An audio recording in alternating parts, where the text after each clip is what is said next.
This week on the Midlife Awareness Podcast. Culture cannot be divorced from any of the process at all, from the process of writing the documents that are going to become the New Testament itself, to how they have been copied and handed down over the centuries and over the millennia, to how we translate them today. There is no culture-free Bible. Well, Happy New Year, everybody, and welcome back to the Midlife Awareness Podcast. This is the first episode of 2024, so welcome back. And today we have Leslie Baynes with us. Leslie, how are you doing? I'm doing well. How about you? I'm doing great. Thank you so much. Leslie is an associate professor of New Testament at Missouri State University in the Department of Language, Culture, and Religion. So you're just right down the road from me. I'm in Kansas City. You're down in Springfield. So it's nice to have two Missouri people talking today. So that's good. It is. All right. So Leslie, why don't we start with this? Just kind of give me your background. How you got into the work that you're doing today and just things like that. Okay, well, I could go way, way back, but I'll start with college. I was an English major because my father wouldn't allow me to major in theology or religious studies. He thought I couldn't make a living. So I proved him wrong. And Yeah, I he guess you actually, did. yeah, and he actually was quite supportive later on. So I was an English major and a religious studies minor. And I always knew I wanted to go back and get a master's in religious studies. I particularly enjoyed scripture. I loved language.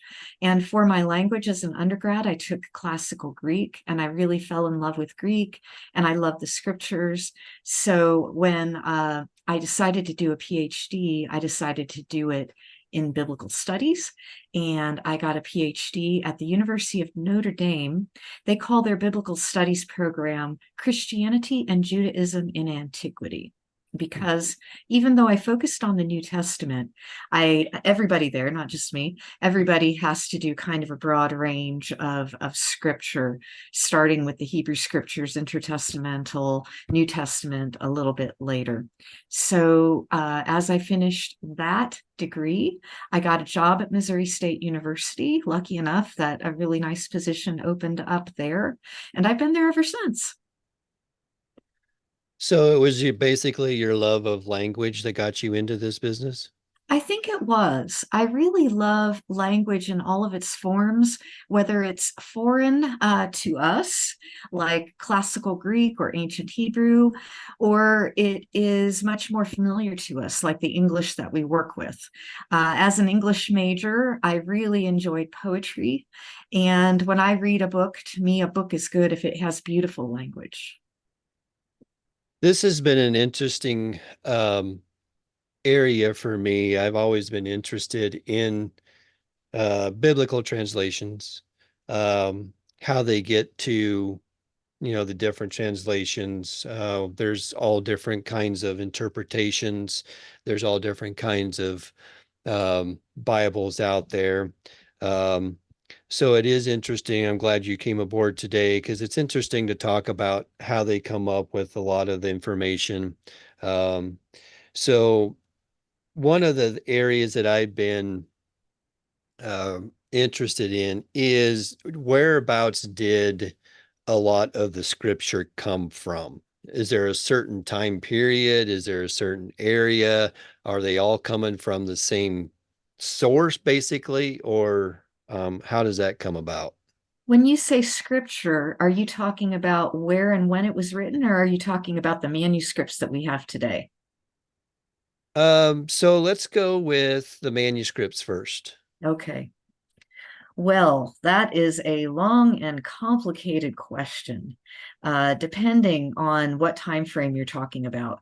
So today, when biblical translators work, they generally work off of what we call an eclectic text.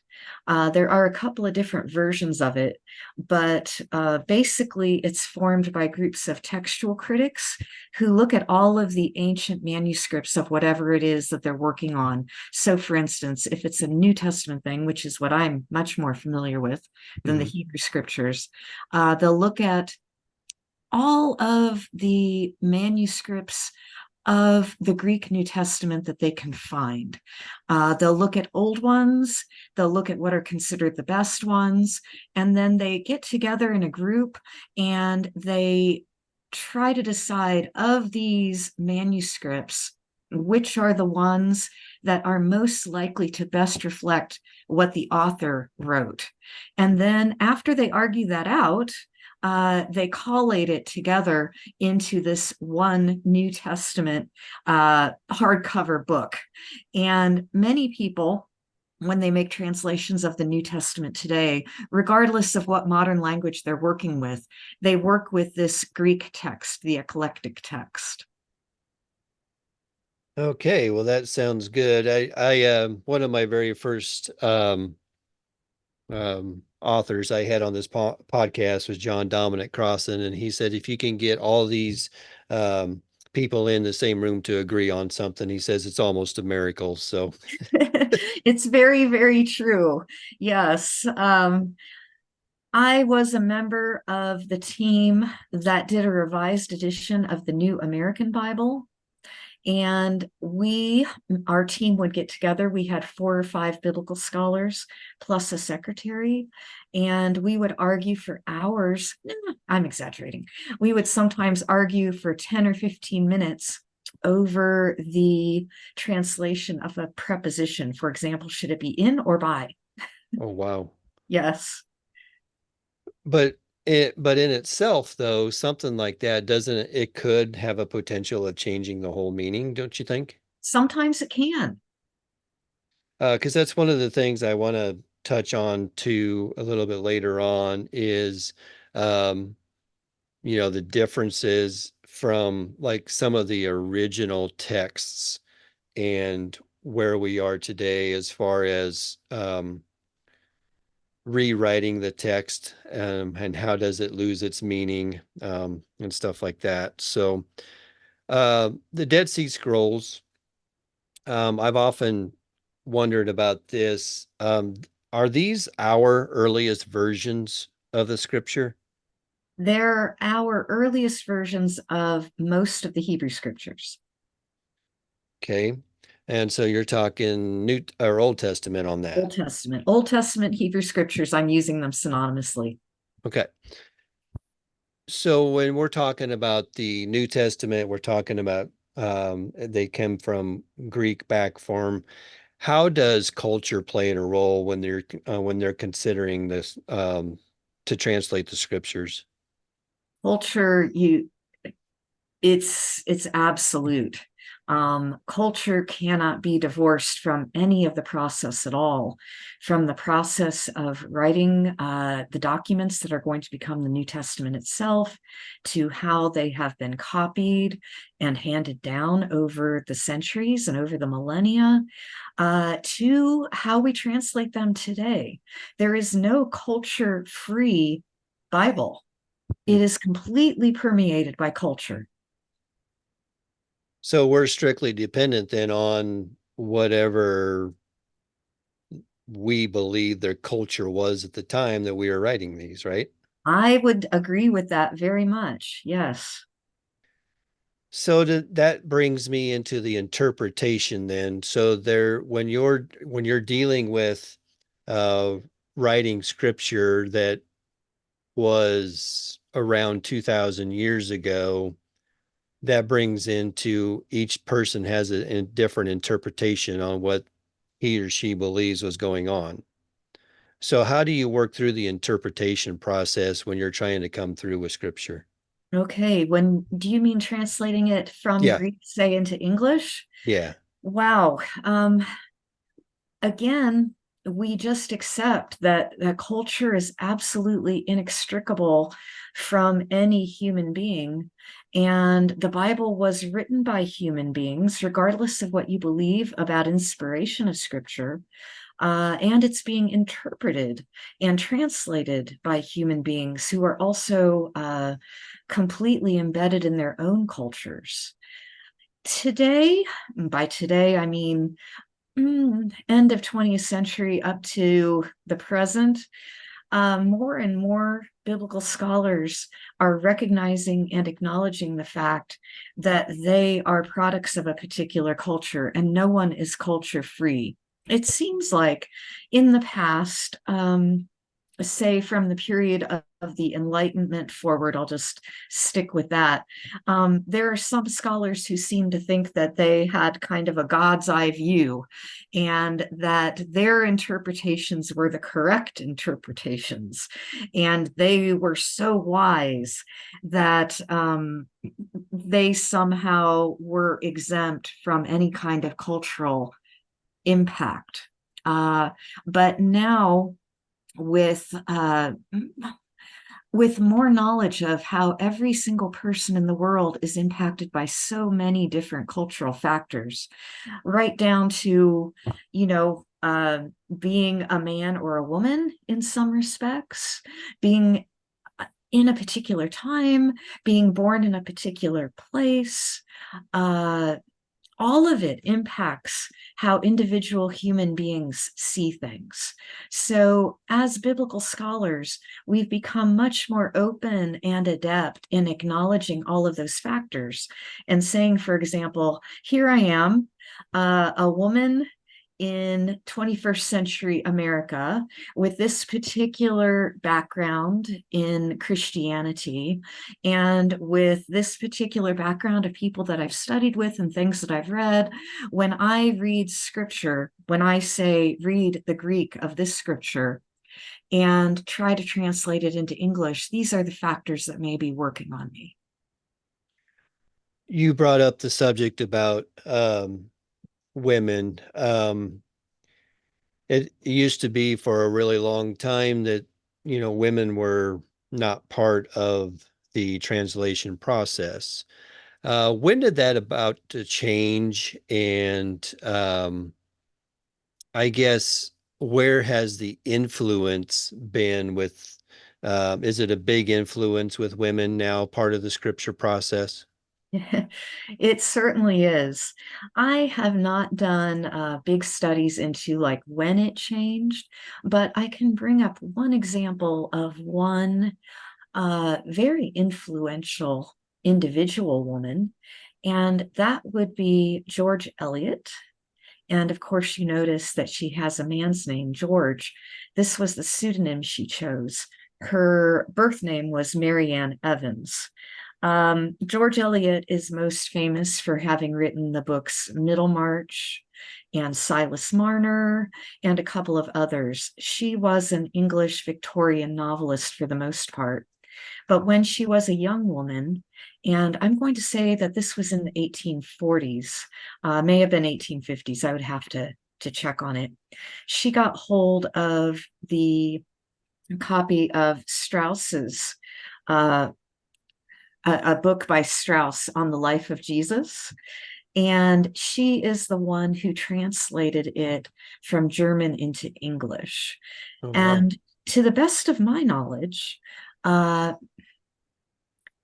there may be another translation into English, but the one I have is by George Eliot back there from the mid 19th century. And this was a pivotal book in the history of biblical scholarship.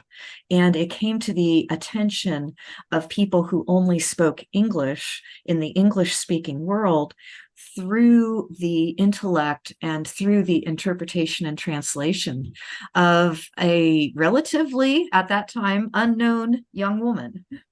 Hello, everybody. If you like the content of this podcast, please like, share, and subscribe to this channel. Also, you can send me a message at midlifeawareness@gmail.com. So when we're talking about women in the translation process today, is there a good amount of women in the translation process? There is today, definitely. In the United States, in the wave of feminism, at the end of the 19th century, going into the early 20th century, that brought women the vote. There were women who were very, very interested in the Bible and Bible translation. In Germany, I'm working on a project right now where this came up. There was a very famous biblical scholar named Rudolf Bultmann, and one of Bultmann's books was translated into English by a pair of women. But in terms of biblical translation itself, to the best of my knowledge, women didn't become recognized or acknowledged as biblical translators until the 20th century and later. In the project that I was involved in, the translation of the New American Bible Revised Edition, I was one of the translators, obviously. In my little sub team that I worked with, there was another woman, and there were women all over the place doing other translations as well.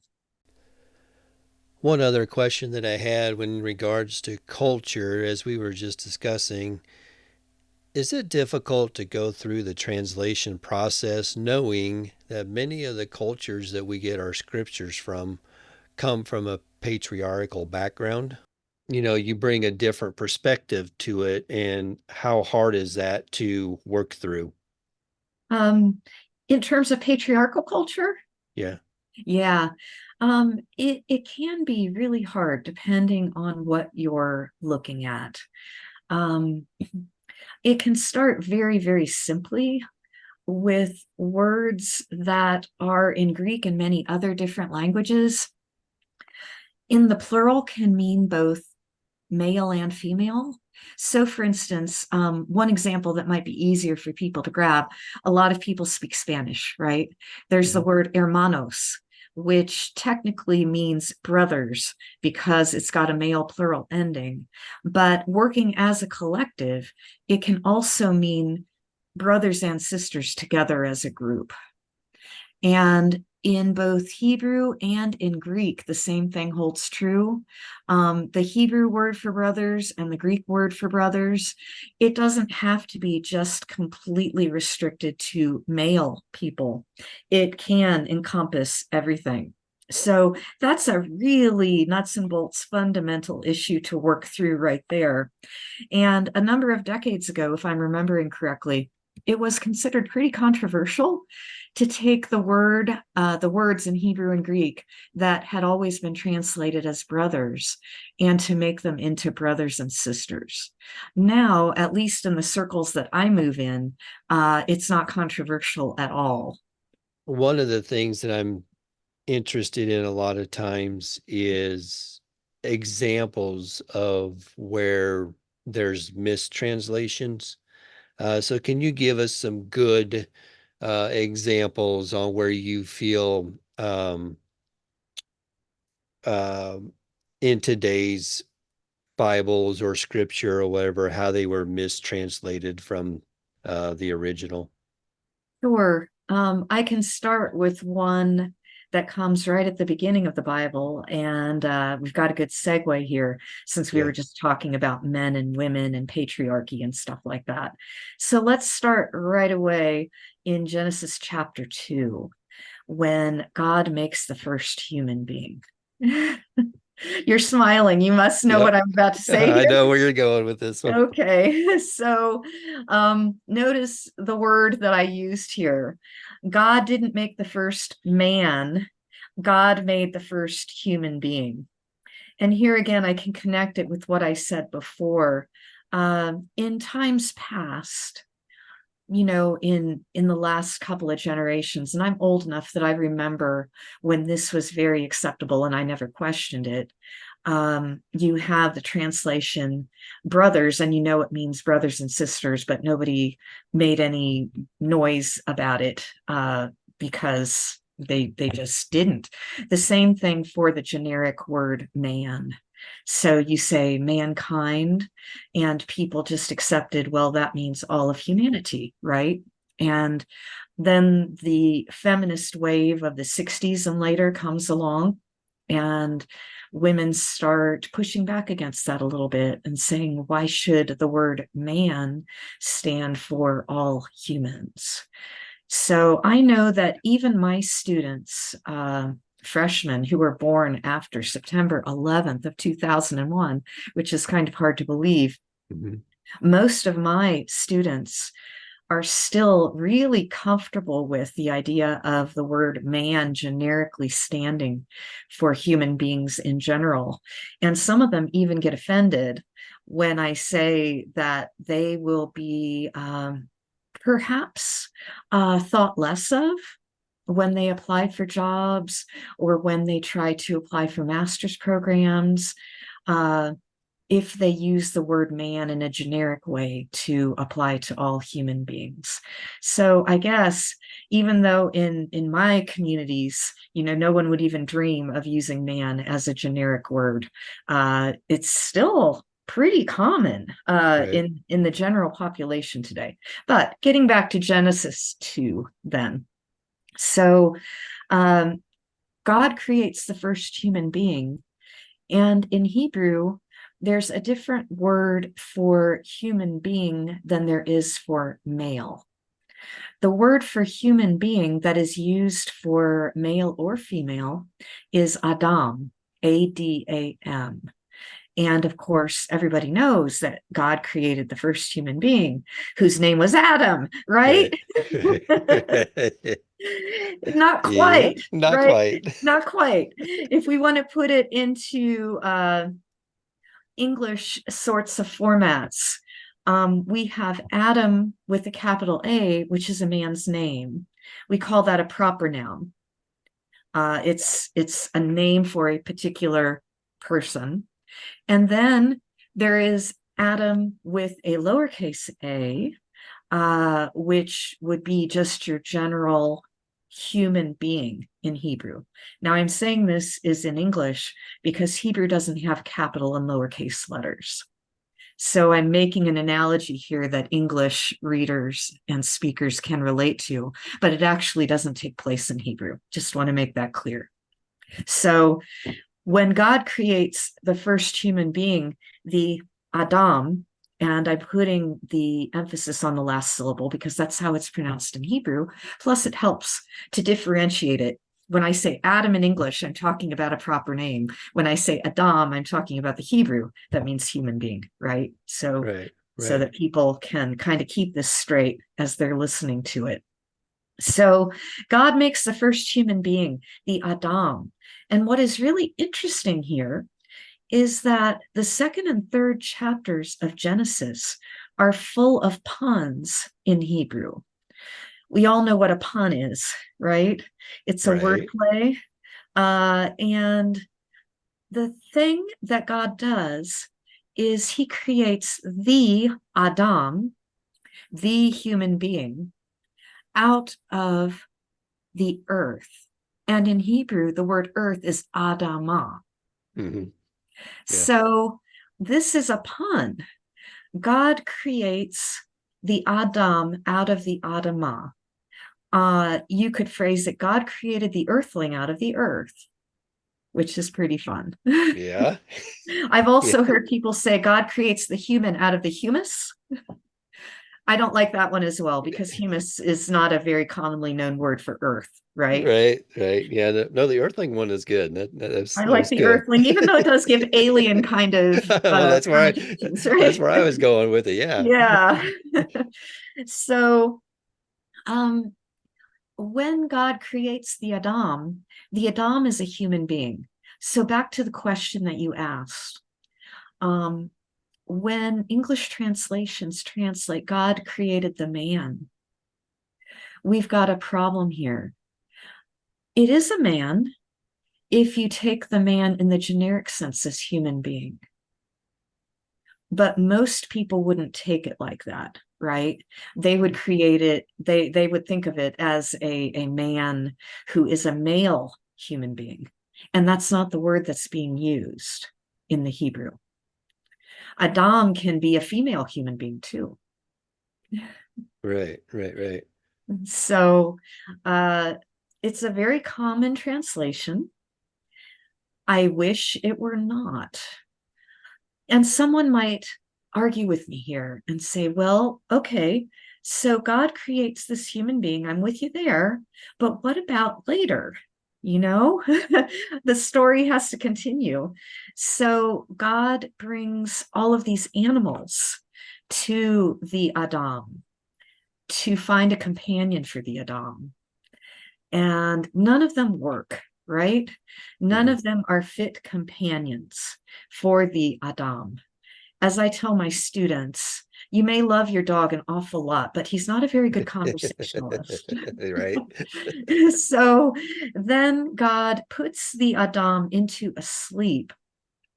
And according to a lot of interpretations, and there are so many interpretations of Genesis 2. According to a very popular interpretation today, God takes the rib out of the man, which is a male human being, and kind of creates a female human being around it. So they would say, aha, that means that you had a male at first, and now you get a female.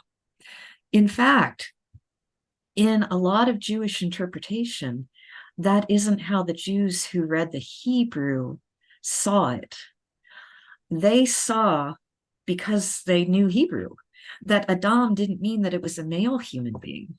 Hmm. And that God, rather than taking a woman out of a man, split the Adam, the human being, in half, making one a man and one a woman. And we have Jewish interpretive documents that say when God created the Adam, he created the Adam double-sided and Oh, split it in wow. two. Hmm. So, as one can tell, this has huge implications because if the male is first and then the female comes afterwards, according, for example, to the author of First Timothy chapter 2, at the end of chapter 2, this author says that women shouldn't do all kinds of things. And one reason is because man was created first and then woman.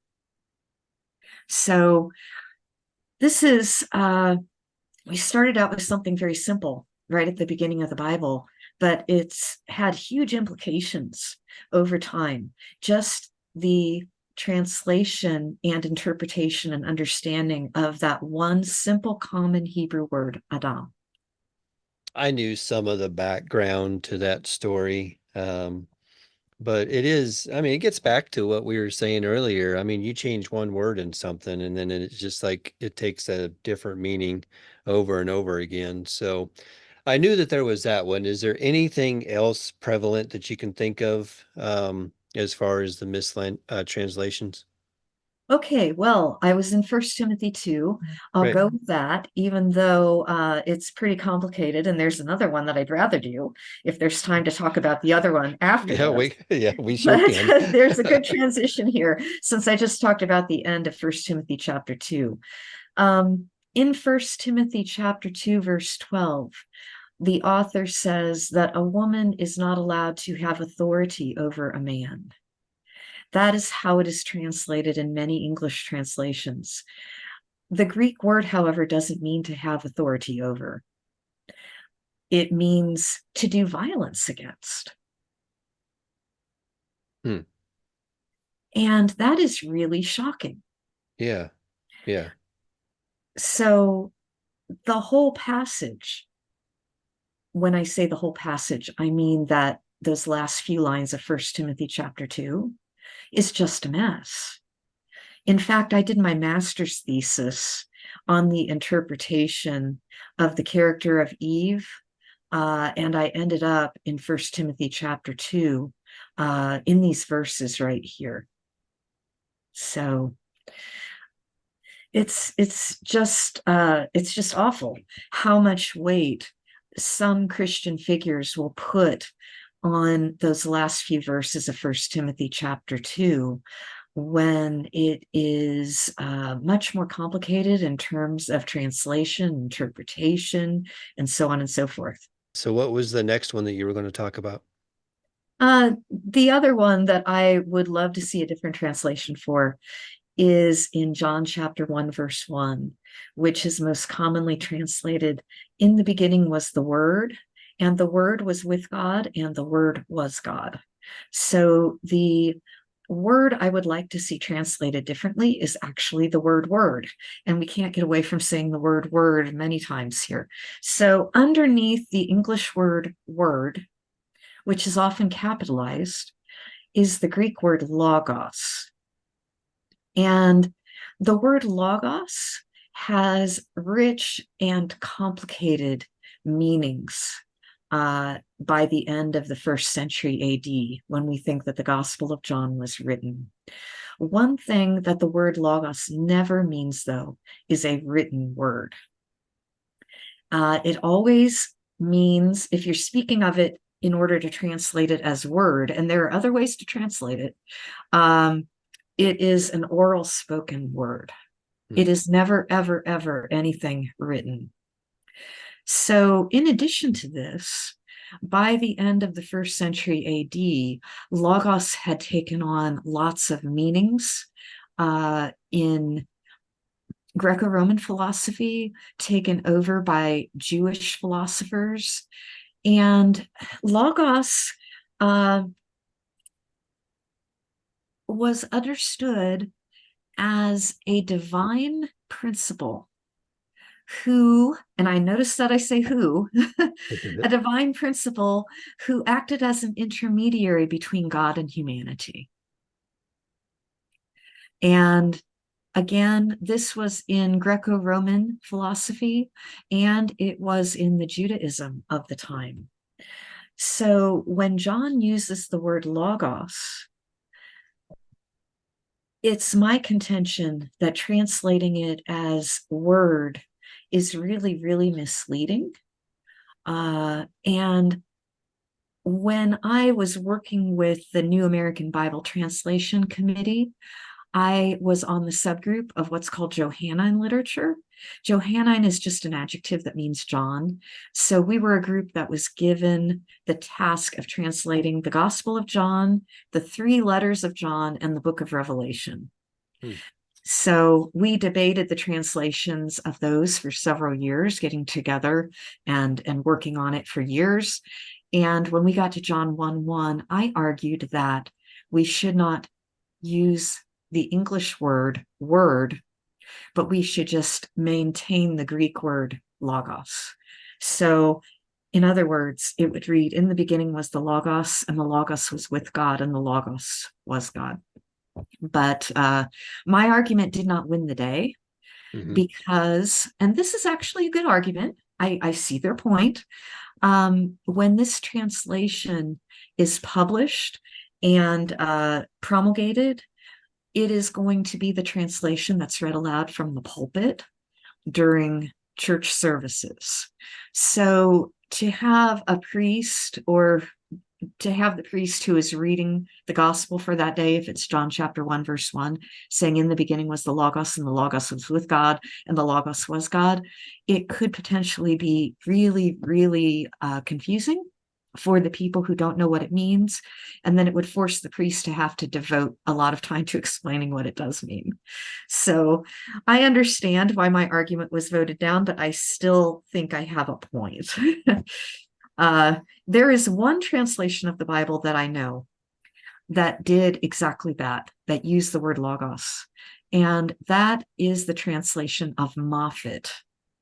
Moffat was a British scholar who was very, very popular and widely read around the turn of the 19th into the 20th century and a little bit later. I mean, I can understand what they were saying there too, but because what it really boils down to in the end is, and I think this has been kind of my argument, when you read something, especially when it comes to scripture, what you're bringing in is your own filter. Mm-hmm. Now, along with that filter is the way you grew up, your personality, well, how you think and all that stuff. And there is a tendency to take scripture just as we see it, and then we interpret it just as we see it. And so that's why I like this conversation, because there are a lot of areas as you go through the Bible where we can see, as we go from one language to another, there are differences in how languages interpret those words. And there are some cases where we may not have a word in English that, like you said, the Greek have. So we have to do our best guess as Mhm. to what that, and that's been my, that's been my argument all along, is you just can't take this stuff literally, can you? Especially if you're reading it in translation. Now, of course, what literal means is a huge ball of wax, if I may use a cliche, in and of itself. Uh, there have been multiple volumes written on what people mean when they use the word literal. But when one is reading something in translation, it just adds so many more layers of problems on top of it. Hello, everybody. If you like the content of this podcast, please like, share, and subscribe to this channel. Also, you can send me a message at midlifeawareness.podcast@gmail.com. So as we're talking about this now, I've been interested in the Textus Receptus. Um, what is it? When did it come about? And because I think, aren't the majority of today's Bibles come from the Textus Receptus? Okay, I'll answer your last question first. No. Oh, really? Yeah. Um, let's go back to the beginning now. So the Textus Receptus is a name that was given after the fact to a translation that was put out by a humanist named Erasmus. And Erasmus published the first version of it in 1516. But I'm going to look at my notes here with this. I think that it wasn't called the Textus Receptus until 1633, over 100 years later. So just in terms of nomenclature, that's it. But Erasmus wanted to put out an edition of the Greek New Testament, and he just kind of chose the Greek manuscripts that were nearest to him, and he put them together. And it happened that the Greek manuscripts that he pulled up were not really good Greek manuscripts. And they were edited and republished for years and years and years. But for the most part, and I am not an expert in the Mhm. Textus Receptus. I just want to say to anybody listening to this, take what I'm saying with a grain of salt, You're better because at it than I am, so. yeah, this is not my area of expertise. I do some history of biblical scholarship, but not in this area. So please fact check me. So if I am correct, these are manuscripts that had been used for a long time, and therefore were popular and were comfortable for people. And they were not representatives of the best manuscripts. Meaning, when I say best manuscripts, you could well ask me, what do I mean by that? uh, there are all kinds of ways to talk about the best manuscripts, but one way to get to a better manuscript is by talking about earlier manuscripts. So these were very late copies of copies of copies of copies of copies. And if I am not mistaken, again, and I'm not very sure of this, they had been standardized for a while, meaning that the church had been working on them to try to make them kind of all the same for a bit. But again, I may not be completely correct in that. I asked for experts on this to come forward. So there were a number of Bibles that were based on the Textus Receptus, including most famously for us English speakers, the King James Version. Now, as time moved on, European scholars who are making these editions of the Bible and basing these translations on them go on expeditions where they accidentally or on purpose find much older versions. I'm just going to stick with the New Testament here since that's more my Yep, that's area fine. of the New Testament in Greek. So, for example, in the mid 19th century, a German guy went to a monastery called St. Catherine's, which is in Egypt. And St. Catherine's Monastery kind of bills itself as being at the foot of Mount Sinai. We don't really know where Mount Sinai is, Hmm. but they have always thought of themselves as the monastery that's built on the foot of Mount Sinai. And this German scholar went in and found a very old copy of the Bible, and it was called Codex Sinaiticus because it was found there at St. Catherine's Monastery at the foot of Mount Sinai. And what happened next is controversial. I'm going to put my money on the theory that he stole it. Hmm. uh, and he had a different story. This is typically what happened when European scholars went into places that they considered primitive and took their stuff.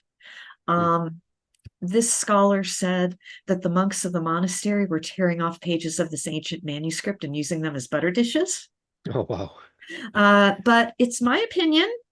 I don't have any facts here. It's just my opinion that he did that as an excuse for why he took parts of it. And it got kind of scattered all around Europe. But to make a long story short, this book is considered the oldest complete version of the Greek Bible in existence. Oh, wow. And it's dated to around the year 350 AD. Oh, wow. So, uh, remember how at the beginning of this I talked about how textual critics try to come up with an eclectic text, Right. which just means choosing the best readings from every manuscript that they can find and then putting them together once they argue about it into one book that is in Greek, that translators of the New Testament into any other language, they use this as their basis. Codex Sinaiticus, that's what it's called, the book from Mount Sinai. Codex Sinaiticus is considered one of the very best manuscripts. I was talking about what makes a manuscript better or best. Right. And the reason why it's considered one of the best is because it's the oldest complete Bible in Greek that we have in existence. One of the arguments that I've heard as far as the Texas Receptus goes, there is some thought out there that it says it means received text. Um, and basically that means that it is somehow inspired from God. So can you kind of go into where this thought of inspiration comes in when we're talking about scripture, translations, and things to that nature? Okay, well, I'll go back just for a moment to the idea of the Textus Receptus language, the Yeah, received text, to the best of my knowledge. And again, I'm open to right, correction. Uh, it was called the Textus Receptus more than 100 years after right, Erasmus started publishing it, because the publisher at the time wanted to give the impression that everyone acknowledged this as the text. right. So it was kind of a propaganda move. Does that make sense? Yeah, that makes total sense. Yes. Yeah, the marketing, the publisher said that as a marketing ploy, right? This is the text that you want to buy. This is the one. So it has nothing whatsoever to do, even in its origins, as being inspired by God. In your opinion, then, is there any inspiration? Okay, well, that's a different question. So, first, we're looking at the idea of Textus Receptus. Does that mean it's inspired? No, not at all. But the idea of the Bible itself being inspired, Well, the classic verse that people use is 2 Timothy 3:16, right? Yeah. And again, to use a slightly different cliche from what I used before, what a can of worms. First, I had a bowl of wax. A bowl of wax is kind of neutral. A can of worms, we've got something different there. So, um, there have been full books written on this verse. And the latest one was a wonderful book that was just published in 2021 by a scholar named John Poirier, Poirier. And it's called The Invention of the Inspired Text. And he focuses on this verse, 2 Timothy 3:16. Wanted to make sure I got that right. Yeah.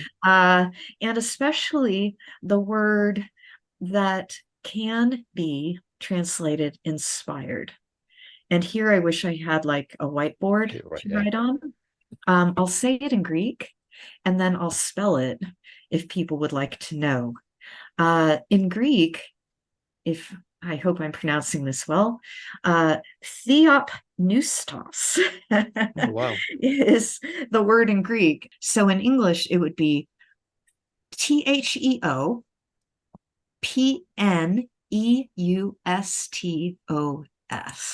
Just wanted to make sure I got that accurately for folks. Theopneustos. And some people will translate that as inspired. All scripture is given by inspiration of God and is profitable for doctrine, for reproof, for correction, for instruction in righteousness, that the man of God may be perfect, thoroughly furnished unto all good works. Now I'll pull up the NRSV, the New Revised Standard Version, and it is all scripture is inspired by God and is useful for teaching, for reproof, correction, etc. So the King James Version has is given by inspiration of God. The NRSV, all scripture is inspired by God. So those are two big popular translations. The KJV goes without saying, it's been around for a long time. And the NRSV is the standard translation that many scholars and academics use when they're working with the Bible in English.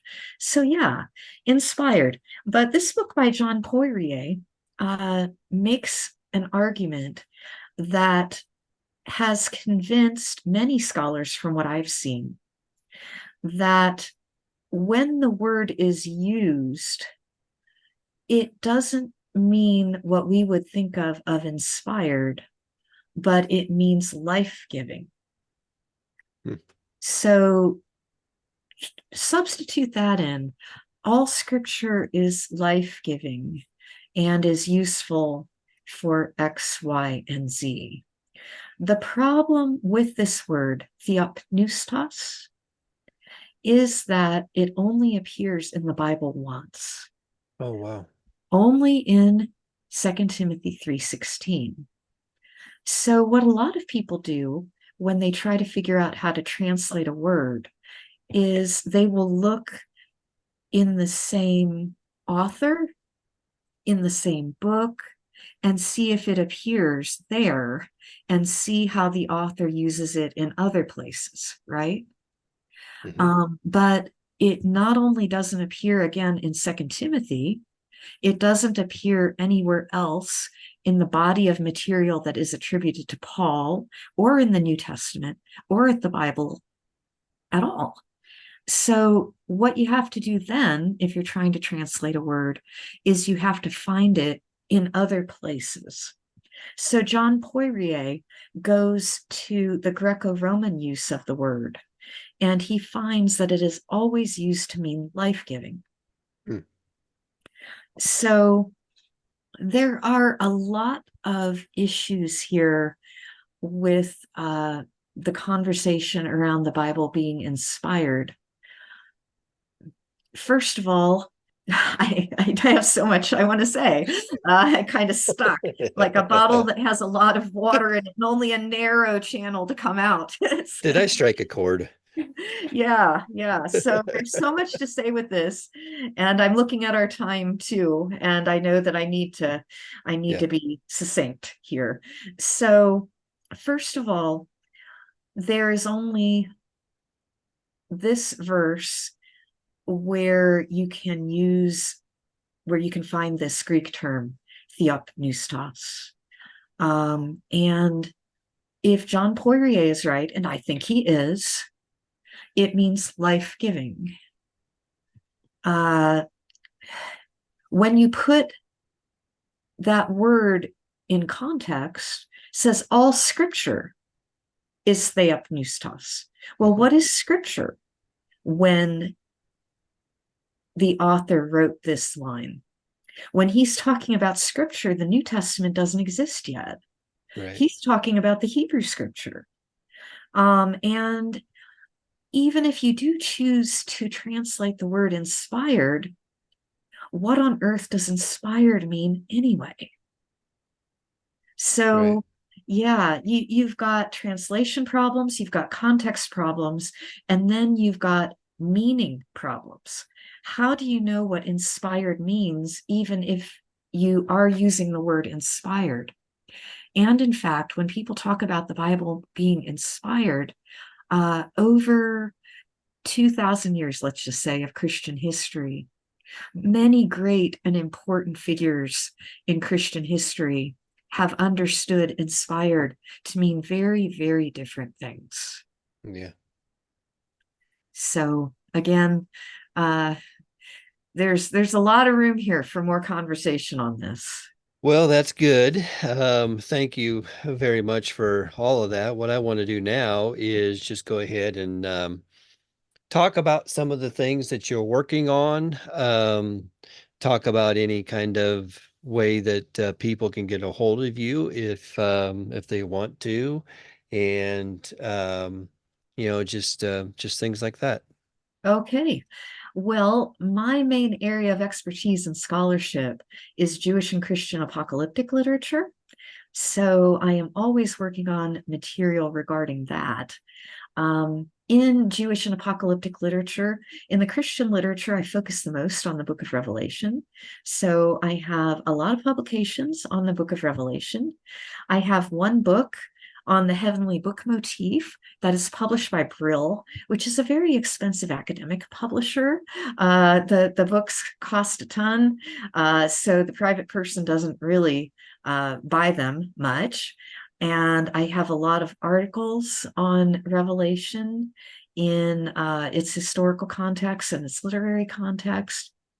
In Jewish apocalyptic literature, I focused mainly on the book of First Enoch. And I have, right now, I am working on the intersection of the book of Revelation and First Enoch and the Greco-Roman world.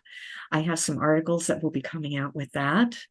My main project right now, however, is one that I am finished up with, and that will appear published by a much more accessible publisher, Erdman's, in 2025. And it is a book on C.S. Lewis and the Bible that I am really, really excited about. So I not only teach biblical studies, but I have also taught for many years a course on C.S. Lewis. I have some publications on C.S. Lewis, both in peer-reviewed journals and just generally around the web. You can email my name and C.S. Lewis, and stuff will come up.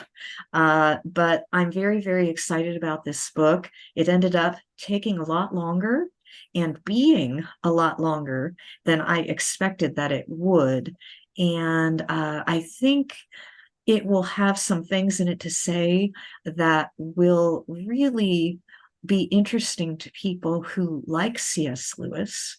Um, and also, it has some, to me at least, really intriguing resonance with the history of biblical scholarship, how one interprets the Bible and why. A lot of the questions that we were talking about here today are going to come up or do come up in that book. Well, good. So if people like C.S. Lewis and they're interested in the Bible and its interpretation, uh, I just tell you to keep an eye out for this book in 2025. Well, I will keep out a look for it. That is for sure. Maybe when the book comes out, if you're willing, maybe I'll have you back on and we'll talk about it. I think that sounds like fun. All right. Well, Leslie Baynes, thank you so much for coming on board today. All the information was great. I really had an enjoyable time talking about translations. So, thank you so much for coming on board, and hope all goes well with you this year. Okay, thank you so much for asking me, and I hope you have a great new year too.